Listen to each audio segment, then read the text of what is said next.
안녕하십니까, 남양농약사입니다. 새해 들어서 제가 대형하우스를 처음으로 방문을 했습니다. 작년에 24년도 들린 게 엊그저께 같은데 벌써 한 해가 지나가고 다시 25년 새해가 시작이 됐습니다. 제가 새해가 시작돼서 처음으로 오늘 대형하우스를 들렸는데, 여기는 작년도 12월 23일 날 다 내놨습니다. 열을 가두기 시작을 했는데, 온도를 넣기 시작한 거는 일주일 후에 1월 1일 날 온도를 넣기 시작을 했습니다. 자, 온도를 넣기 시작할 때 다 내리고 물을 충분히 주고 나서 약 일주일에서 늦으면 10일 정도 지나면 일비가 시작됩니다. 자, 일비가 시작될 때쯤 온도를 넣으시면 될 것 같습니다. 자, 그런데 제가 이 대형하우스 온도 넣는 과정에 대해서는 두 번, 세 번 제가 설명을 드린 적이 있습니다. 그래서 온도에 관련된 건 제가 오늘 설명을 하지 않고 다른 부분에 대해서 몇 가지 제가 설명을 드리겠습니다.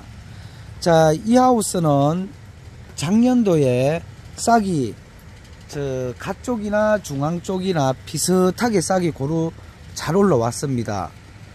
자, 대형하우스 가끔씩 이래 다니다 보면은 갓 쪽은 싹이 좀 늦게 트고 중간 쪽이 따뜻하다 보니까 싹이 빨리 틉니다. 그리고 가지가 자랄 때 그 자라는 속도도 차이가 납니다. 그런데 이 밭은 별로 차이가 나지 않았습니다. 자, 그 이유는, 자, 여기는 측면을 보시면은 바깥에 비닐이 있고, 그 다음 참외 이불이 있고, 그 다음에 다시 비닐이 한 겹 더 있습니다. 그리고 부직포가 있고, 또 앞에 검은색 저렇게 바람창이 있습니다. 자, 이렇게 4겹 5겹씩 해놨기 때문에 측면에서 들어오는 냉기가 거의 들어오지 않습니다. 그래서 갓 쪽이나 중앙 쪽이나 싹이 고루 튼다고 보시면 됩니다. 그리고 이 정면에 보이는 저쪽은 바람이 많이 치고 들어옵니다. 그래서 저기는 6겹으로 해놨다고 보시면 됩니다. 그래서 전체적으로 이 밭에 전체적으로 싹이 고루 트고 일비도 비슷하게 시작된다 보시면 됩니다. 자, 대형하우스 하시는 분들은 측면에서 들어오는 냉기를 그만큼 잘 막으셔야 됩니다. 자, 그렇게 하시면은 일비나 이 발화가 시작돼서 싹이 틀 때 고루 자란다, 이렇게 생각하시고 관리하시면 됩니다. 자, 그리고 제가 몇 번을 설명드렸지만은 처음에 열을 가두기 시작할 때 가두고 나서 물을 충분히 주셔야 됩니다. 물 빠짐이 좋은 데는 6시간 7시간 주셔도 됩니다. 자, 땅이 좀 질다고 하셔도 3시간 4시간 이상 충분히 주라는 얘기입니다. 그래서 지표면에 이 수분이 물이 어느 정도 들어가야 지온이 고루 상승을 합니다. 자, 지온이 고루 상승을 합니다. 그렇게 되면은 이 밭 전체적으로 지온이 다 비슷하게 올라가기 때문에 일비가 시작될 때 비슷하게 시작된다는 얘기입니다. 그래서 처음에 열을 가두기 시작할 때는 물을 충분히 주라는 얘기입니다.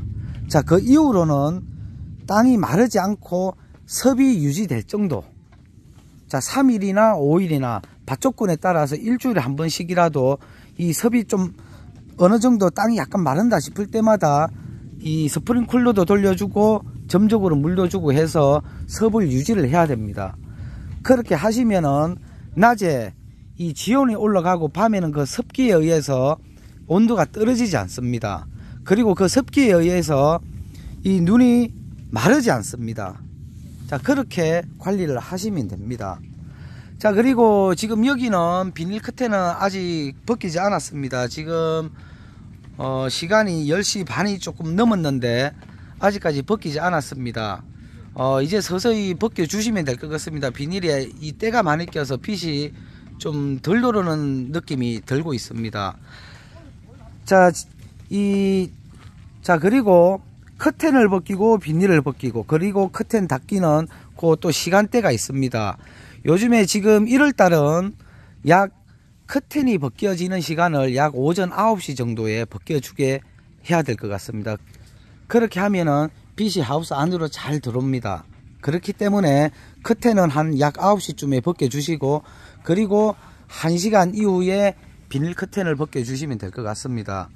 그리고 오후 3시 이후로는 온도가 떨어지기 때문에 오후 3시쯤에 다시 닫으셔야 됩니다. 온도가 떨어지고 나서 닫으면 다시 열을 가두는데 문제가 발생하기 때문에 온도가 떨어지기 전에 약 3시 전에 닫기 시작하셔야 됩니다. 자, 대형 하우스는 그렇게 관리를 하시면 되고, 자, 그리고 열을 가두고 나서 약 10일 정도 지나면은 이 청벌레가 제일 먼저 보일 겁니다. 이 벌레가 알에서 부화가 되기 시작해서 활동을 하기 시작하기 때문에 열을 가두고 나면은 필히 이 토양 살충제를 뿌려 주시는 게 좋습니다. 자, 그리고 대형 하우스에 작년에 예를 들어 총체벌레가 좀 심했다 싶으면 총체에 관련된 약제도 좀 뿌려 주시면 좋을 거라고 보고 있습니다.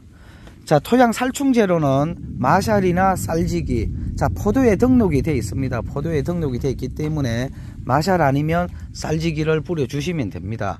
그러면 초에 알에서 부화돼서 활동을 하기 전에 미리 잡을 수가 있습니다. 그렇게 하시면은 어느 정도 시간이 지나고 나면은 나방이 많이 날아다니는 게 보일 건데, 그만큼 현저하게 나방이 날아다니는 게 잘 보이지 않는다고 보시면 됩니다. 자, 그리고 밭 전체로 다니면서 혹시나 깍지벌레가 있는지 살펴보시고, 깍지벌레가 보이면 바로 깍지벌레 약을 살포를 해 주시는 게 좋습니다. 자, 이맘때 다니다 보면은 깍지벌레가 보이는 밭들이 있습니다. 그러면 습하기 때문에 곰팡이도 끼고 그렇기 때문에 깍지벌레 약과 곰팡이 약을 섞어서 한번 방제를 하시고, 그리고 이 일비가 멈추고 나서 약 한 일주일에서 10일 정도 되면은 눈이 많이 부풀어 올라옵니다. 그때쯤에 다시 곰팡이 약제와 깍지벌레가 있었던 밭은 깍지벌레 약을 그때 한 번 더, 그리고 나방약, 이렇게 세 가지를 섞어서 또 방제를 하시면 될 것 같습니다.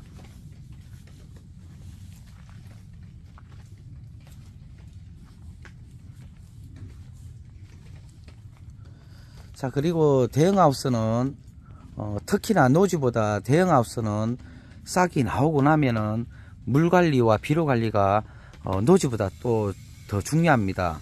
여기는 대형하우스는 노지에 비해서 환기가 잘 되지 않습니다. 환기가 잘 되지 않고 섭이 많기 때문에 잘못 관리를 하다 보면 굉장히 우짜할 수가 있습니다. 그렇기 때문에 수분 관리와 이 비료 관리를 좀 더 신경 써서 관리를 하셔야 됩니다. 자, 물을 너무 갑자기 많이 준다든가 그렇게 하시면은 갑자기 이 가지는 우짜하게 되어 있습니다. 자, 그래서 이 대형하우스는 수분 관리와 비료 관리를 노지보다 더 신경을 써서 하시라는 얘기입니다. 자, 섭이 더 많이 가둬지고 환기가 그만큼 덜 되기 때문에 거기에 염두에 두시고 관리를 하시기 바랍니다. 자, 그리고 수정 전까지 초기 수세가 굉장히 중요합니다. 노지도 그렇고 대형도 그렇고 초에 싹이 올라와서 어느 정도 세력이 좀 좋은 세력을 유지를 해야 됩니다. 좋은 세력을 유지를 해야지만이 뒤에 가서 수정 후에 비대도 잘 되고 뒤에 가서 관리하기가 훨씬 수월해집니다. 초에 세력이 약하면 뒤에 가서 몇 가지 문제점들이 발생을 할 수 있습니다.